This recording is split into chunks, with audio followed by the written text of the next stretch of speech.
Union public service commission civil services ఎగ్జామినేషన్కి సంబంధించి age లిమిట్లో changes చేయబోతుంది అనే దానికి సంబంధించి రూమర్స్ స్ప్రెడ్ అవుతున్నాయి. దీనికి సంబంధించినటువంటి అఫీషియల్ ఇన్ఫర్మేషన్ ఏది లేదు. సో సీరియస్గా ప్రిపేర్ అయ్యేటువంటి ఆస్పిరెంట్స్ కేవలం ఎగ్జామ్ పైన మాత్రమే ఫోకస్ చేయండి. మనకి ప్రిలిమ్స్కి ఇంకా అరౌండ్ 5 months టైం మాత్రమే ఉంది.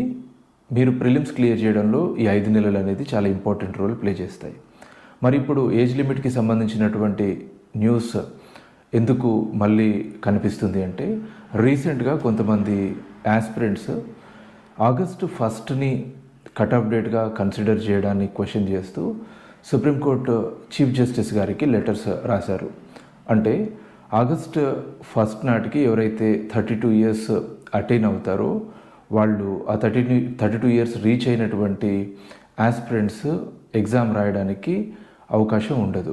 సో ఒకే ఇయర్ పుట్టినప్పటికీ కేవలం డేట్ ఆఫ్ బర్త్లో వేరియేషన్ కారణంగా ఇలా అవకాశం కోల్పోవడాన్ని వ్యతిరేకిస్తూ కొంతమంది స్టూడెంట్స్ చీఫ్ జస్టిస్ గారికి లెటర్ రాశారు.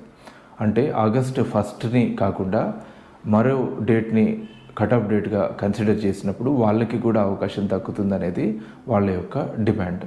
సో మిగతా స్టూడెంట్స్ ఎవరు దీనికి సంబంధించి ఏజ్ లిమిట్కి సంబంధించి ఇప్పుడు వరి అవ్వాల్సిన అవసరం లేదు. జాగ్రత్తగా ఎగ్జామినేషన్ పైన ఫోకస్ చేయాల్సినటువంటి టైం ఇది.